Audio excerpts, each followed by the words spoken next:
Señor presidente, señor secretario general, le confirmo el apoyo de Cuba en su labor al frente de la Secretaría de la Organización de las Naciones Unidas como garante y defensor de la paz internacional.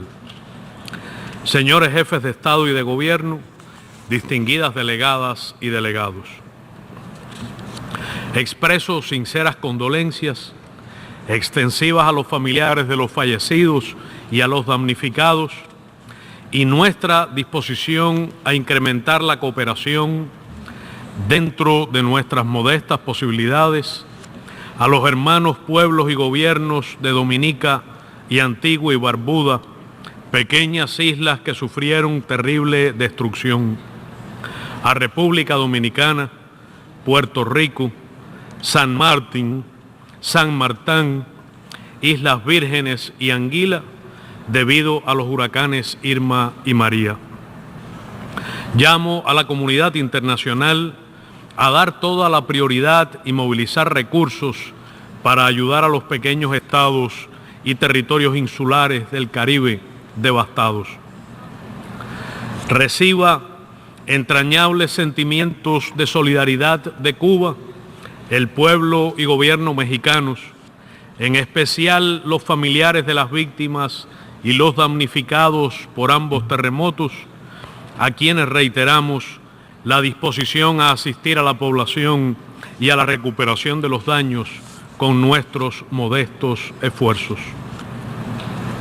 Hacemos llegar al pueblo de los Estados Unidos sentidas condolencias a las familias de los fallecidos y honda simpatía a todos los afectados por el huracán Irma.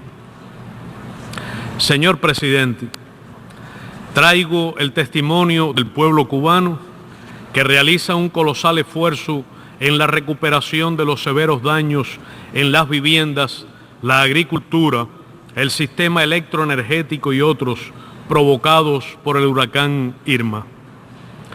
Pese a ingentes medidas de prevención, incluida la evacuación de más de 1,7 millones de personas y la total cooperación de los ciudadanos, sufrimos 10 fallecimientos. Los dolorosos daños a servicios y las pérdidas de bienes sociales y personales, las privaciones ocasionadas a las familias por largas horas sin electricidad o abasto de agua, acentuaron la unidad y solidaridad de nuestro noble y heroico pueblo. Se han repetido conmovedoras escenas de rescatistas entregando una niña salvada a su mamá, un pequeño recogiendo de las ruinas un busto de Martí, estudiantes ayudando a familias que no conocían, efectivos de las Fuerzas Armadas y el Ministerio del Interior haciendo los trabajos más duros, dirigentes locales encabezando las tareas más difíciles.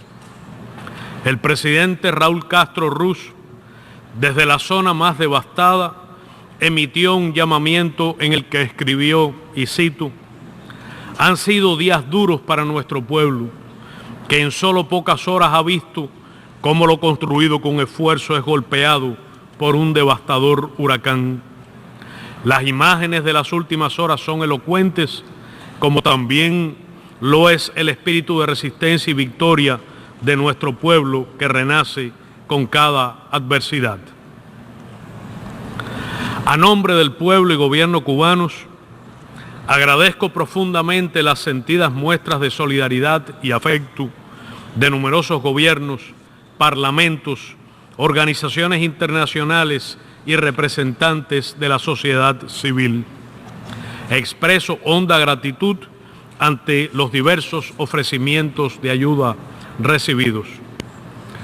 Señor presidente, guardo viva y emocionada memoria de la imponente presencia y de las ideas enormemente vigentes expresadas en esta asamblea por el comandante en jefe de la Revolución Cubana, Fidel Castro Ruz. Agradezco, a nombre de nuestro pueblo y gobierno, los sentimientos de respeto, afecto y admiración recibidos de todas las latitudes. Señor presidente, el pasado martes el presidente Donald Trump vino a convencernos de que uno de sus propósitos es promover la prosperidad de las naciones y de las personas.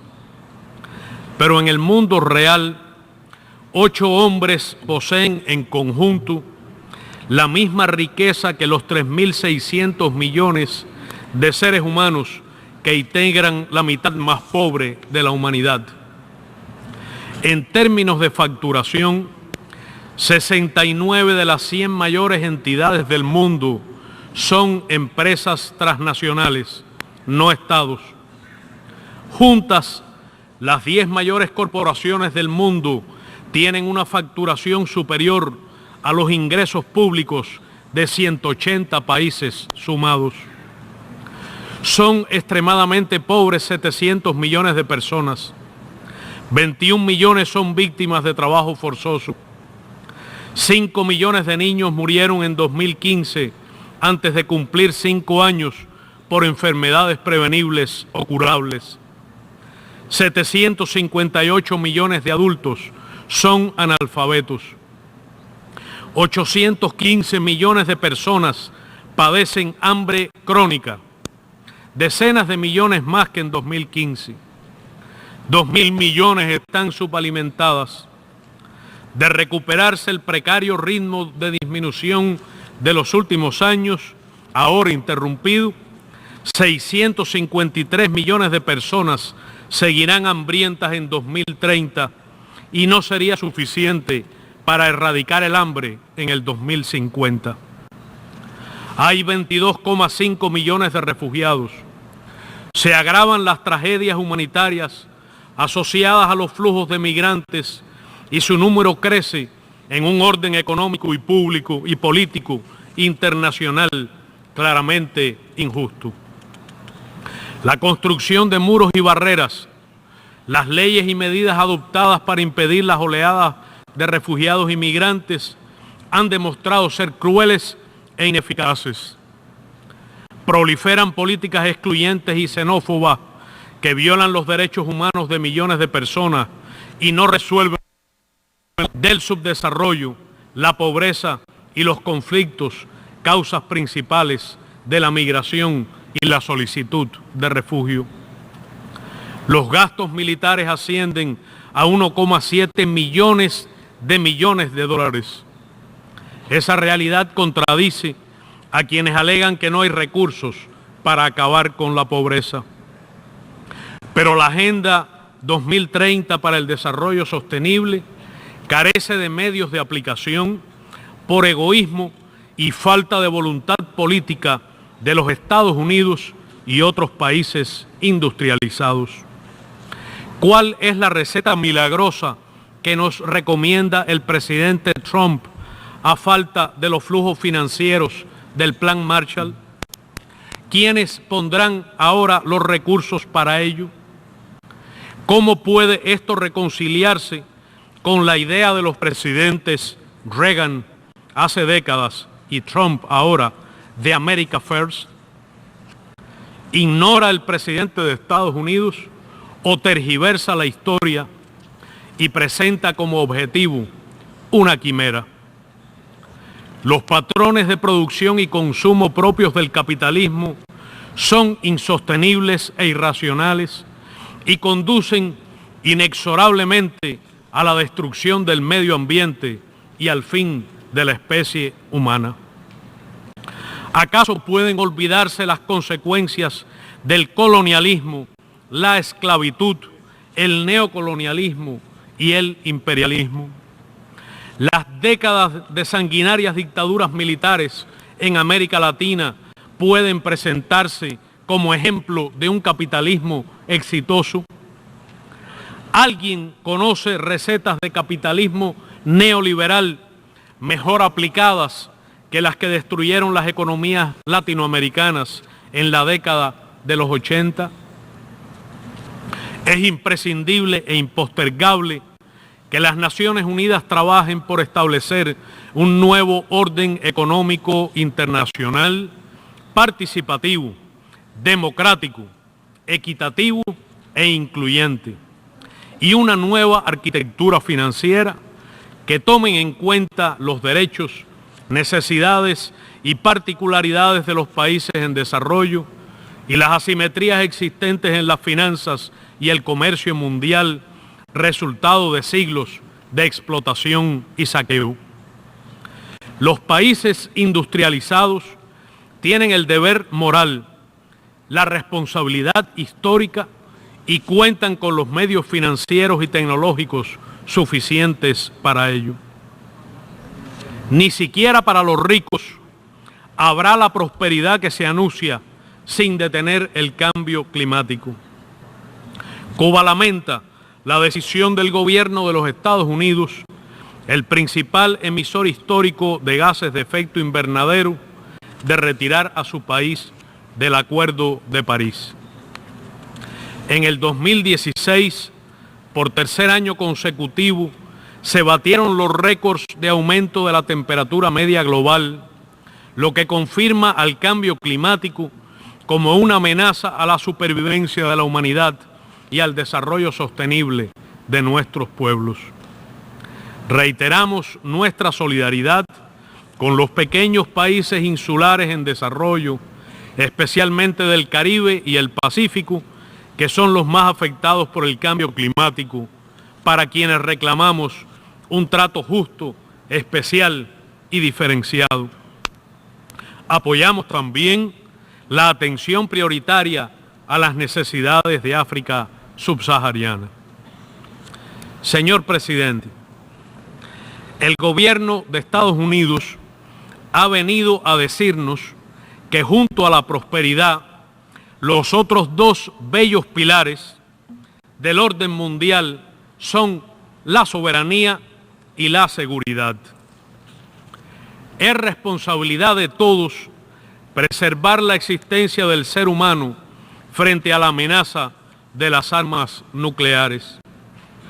Un importante aporte al logro de ese objetivo significó la histórica adopción y firma en el marco de esta Asamblea del Tratado sobre la Prohibición de las Armas Nucleares, que proscribe la existencia, el uso y la amenaza del uso de esas armas que tienen capacidad para aniquilar la especie humana. Estados Unidos se opuso tenazmente a ese tratado.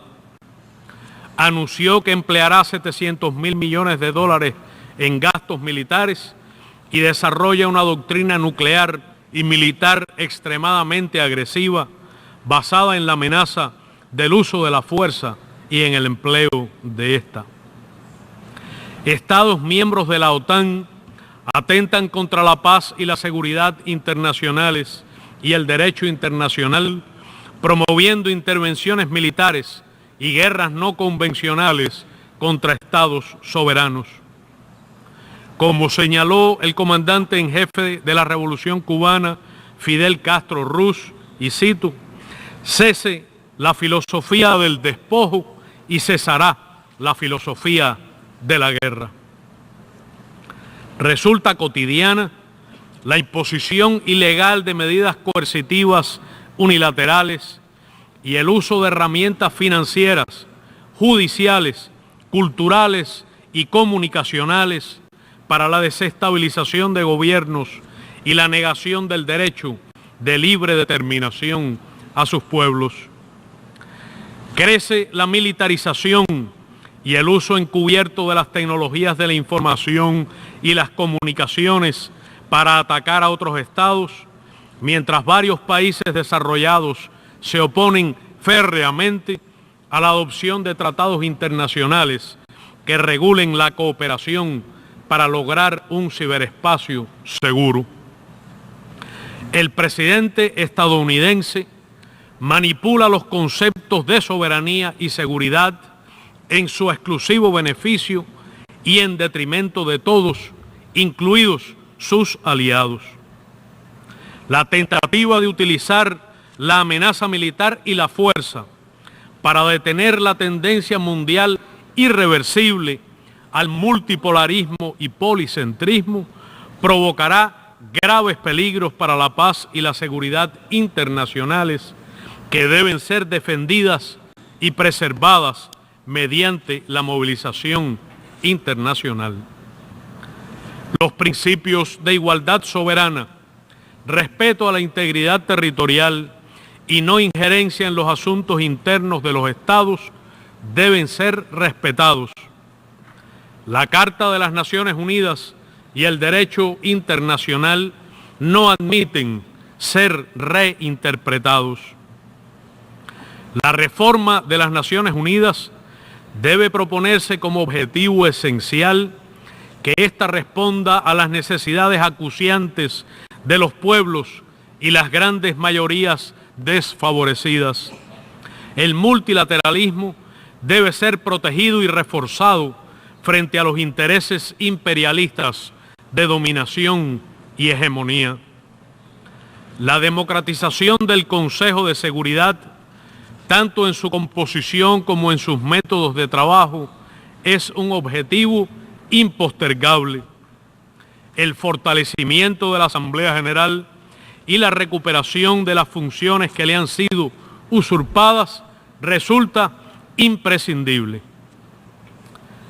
Señor presidente, el patriotismo que se invoca en el discurso de los Estados Unidos es una perversión del humanismo, el amor y la lealtad a la patria y del enriquecimiento y defensa de la cultura nacional y universal.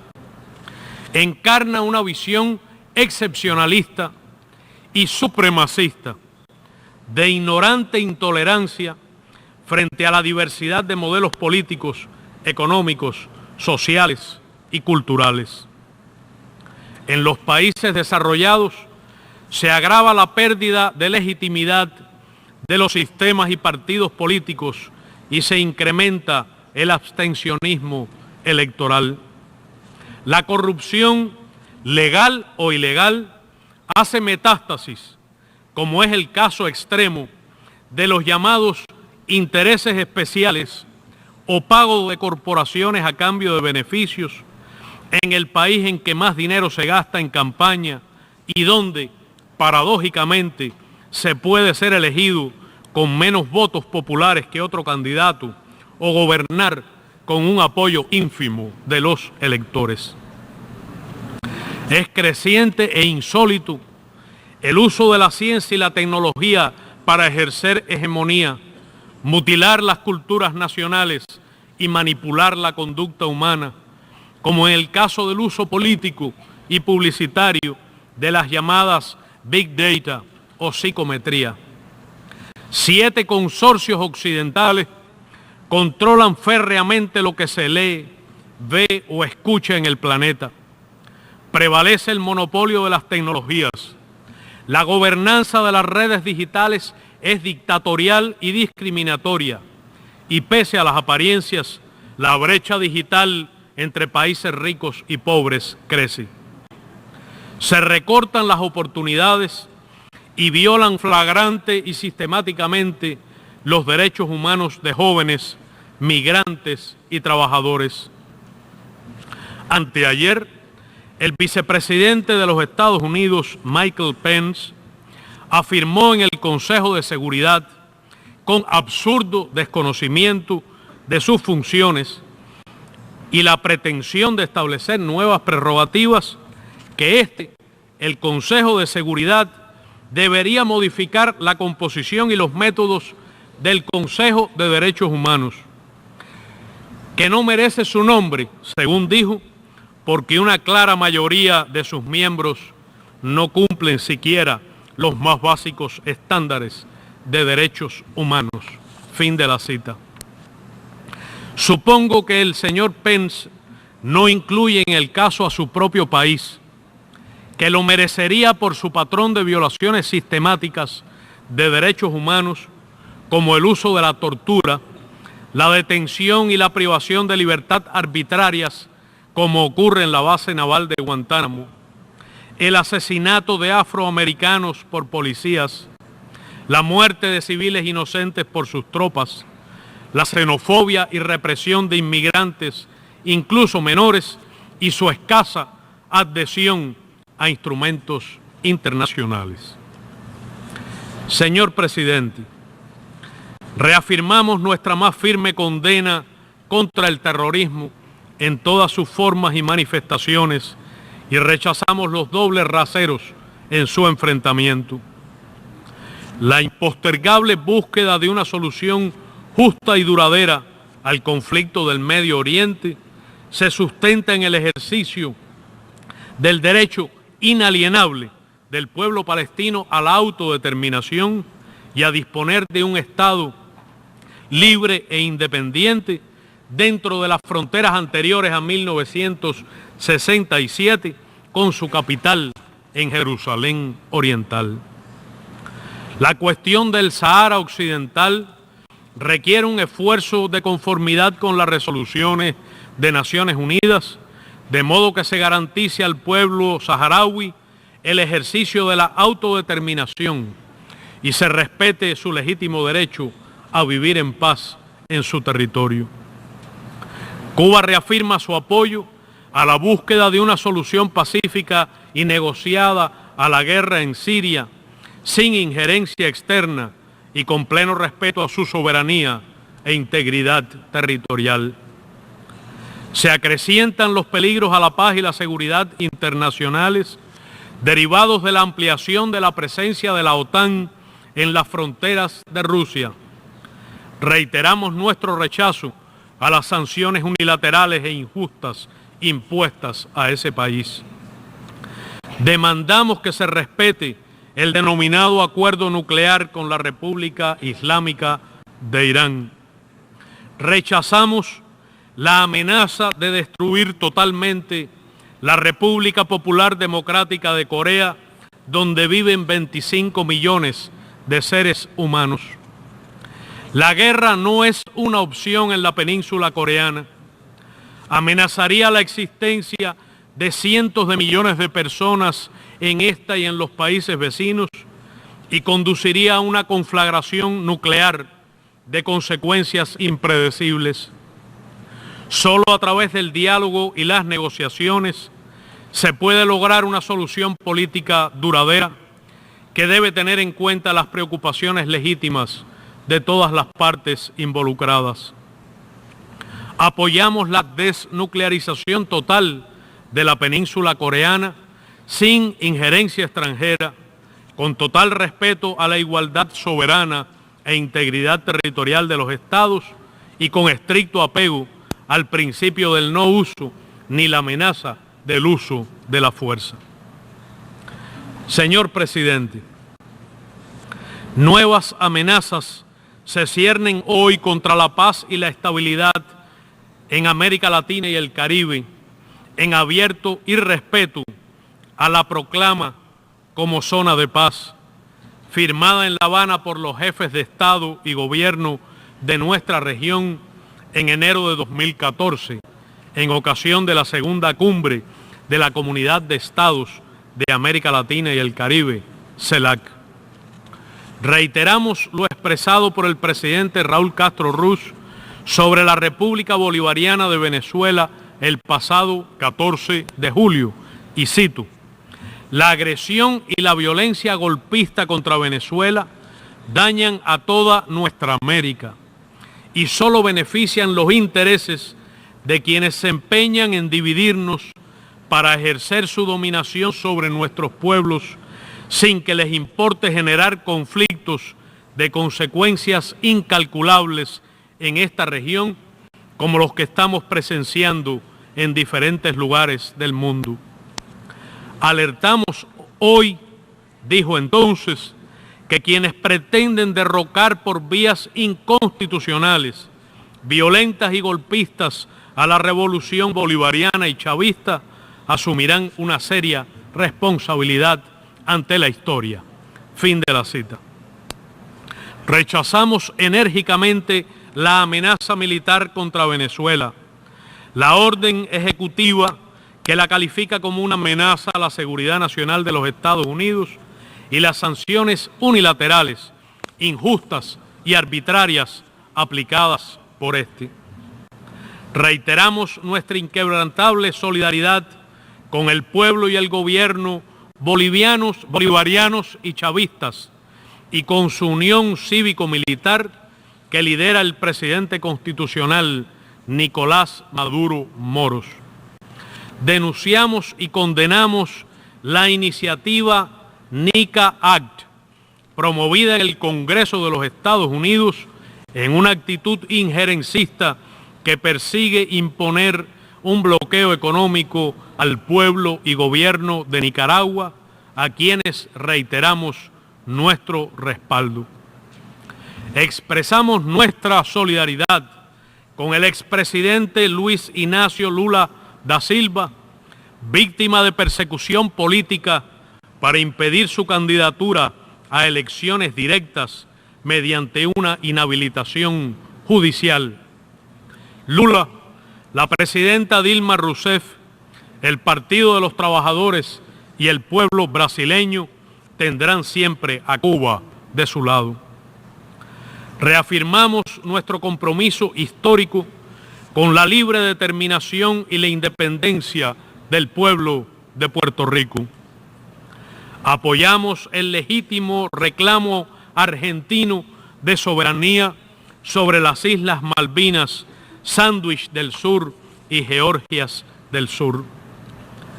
Cuba continuará contribuyendo en todo lo posible a solicitud de las partes con los esfuerzos para lograr una paz estable y duradera en Colombia.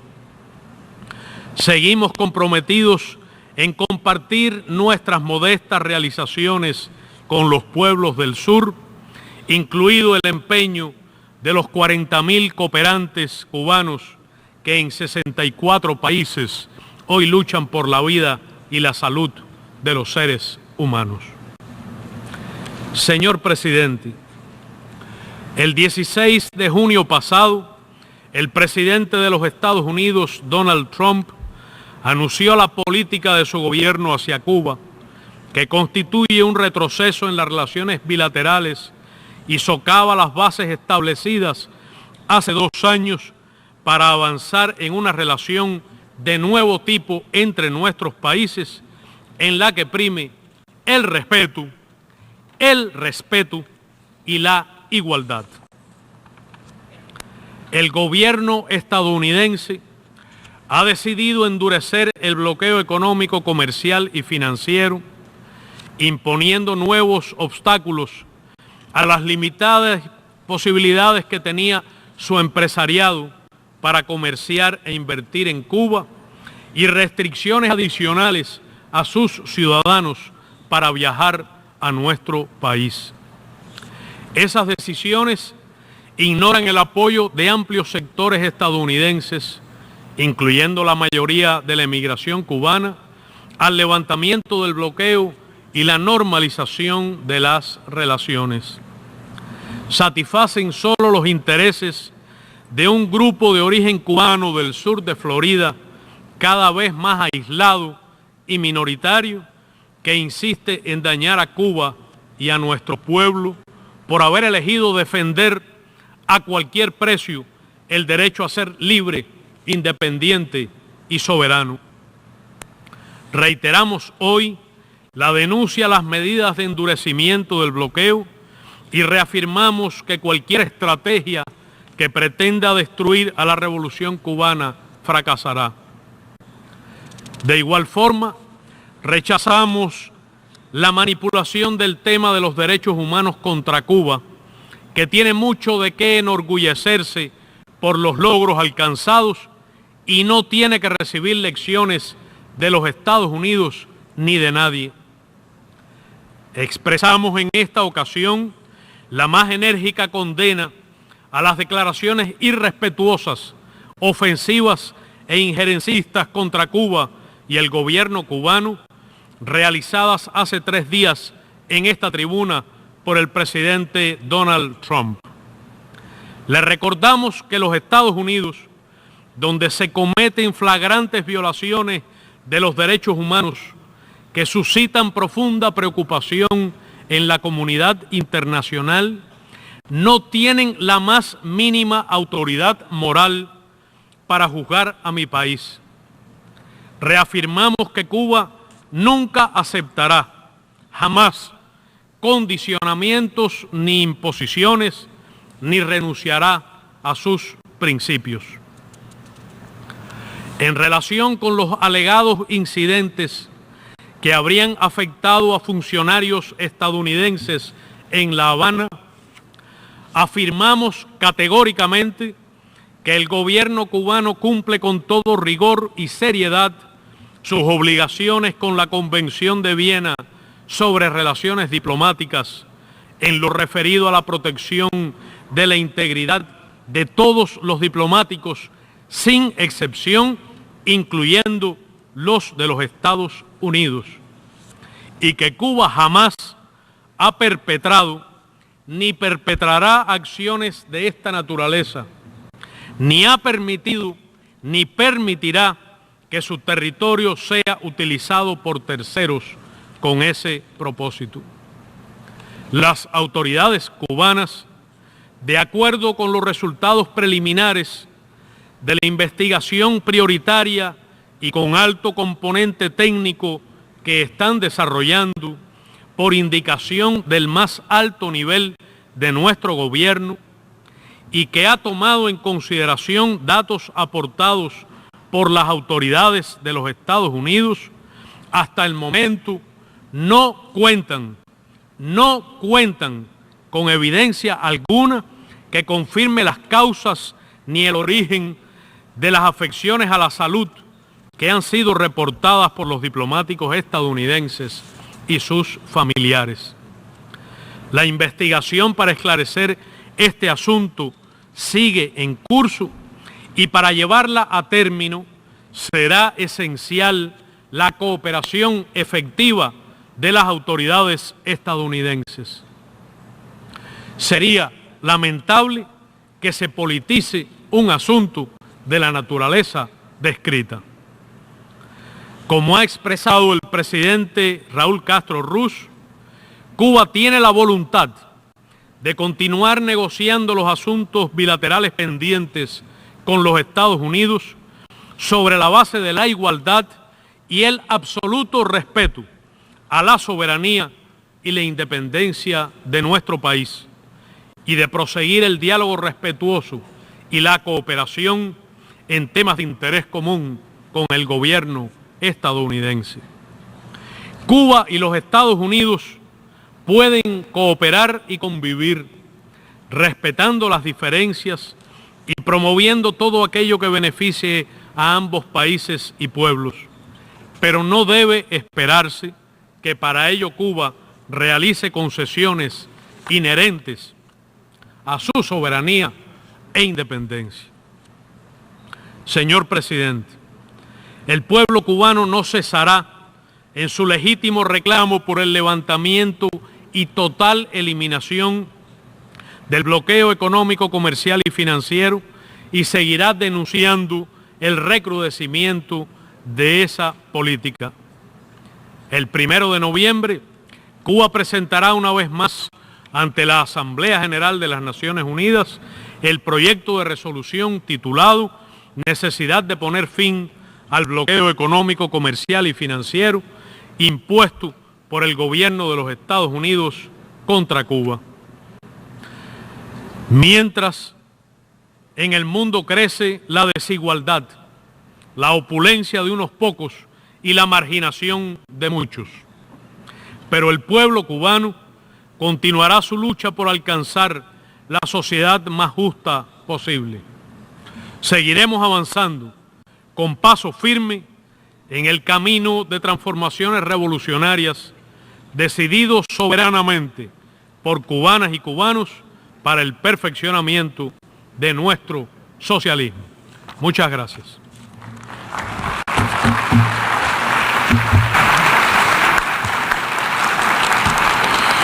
I thank the Minister for Foreign Affairs of Cuba for his statement. Por su alocución.